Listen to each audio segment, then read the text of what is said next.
really nothing that could prepare me for this surgery and for the complications I was going through. Why can't I pee? It was due to a complication from phalloplasty. I have been wearing a catheter and draining from that for the past 7 months. About a year ago, I had my bottom surgery, and a lot went on. I'm not going to get into the details, but it did not go well, and I got a truly catastrophically bad result.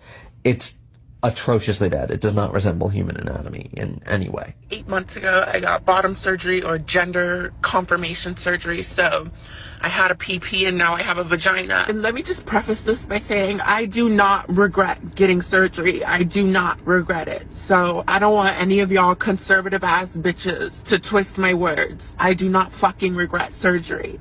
However, I knew recovery was gonna be hard, but nobody tells you that it could be this fucking hard, to the point where it's like extremely tight and uncomfortable. I got top surgery in August of 2022, so this year. And I don't regret top surgery, but I do regret who I got surgery with. My top surgery incision split open and started bleeding. I flew back to Ohio and the bleeding did not stop. I was waking up to blood all over my clothes and sheets every single day. I could barely move or leave the house. At one point, I did decide a couple weeks after surgery to go out with some friends. I was slow, I was careful, and about halfway through the night, a blood clot the size of a golf ball fell out of me. I was rushed to the emergency room. I was in tachycardia by the time I got there. I started phalloplasty back in March 2020, and we are in March 2022, and we're not even halfway through the process. To put it lightly, the past year has been them trying to fix their F-up.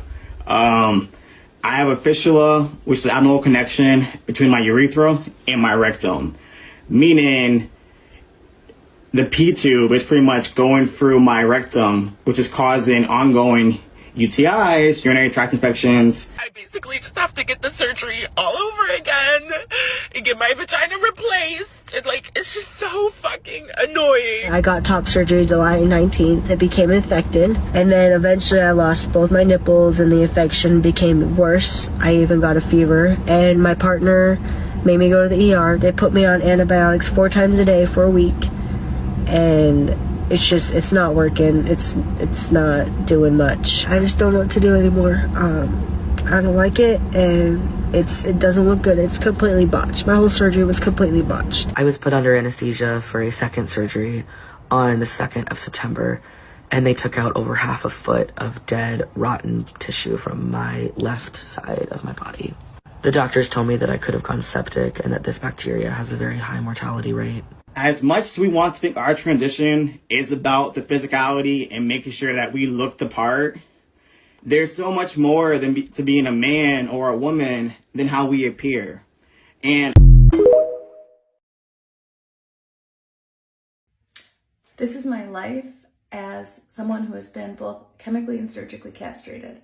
I am now owned by the pharmaceutical industry. Okay? This is not fun. This is not glamorous. This is not cool. This is not part of any trend, okay? This is serious shit. I have no freedom.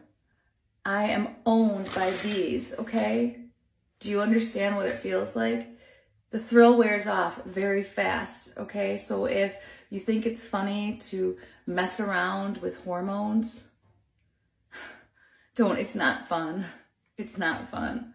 I hate this. I hate this. And I don't want to see anyone else go down a path that makes them reliant on this.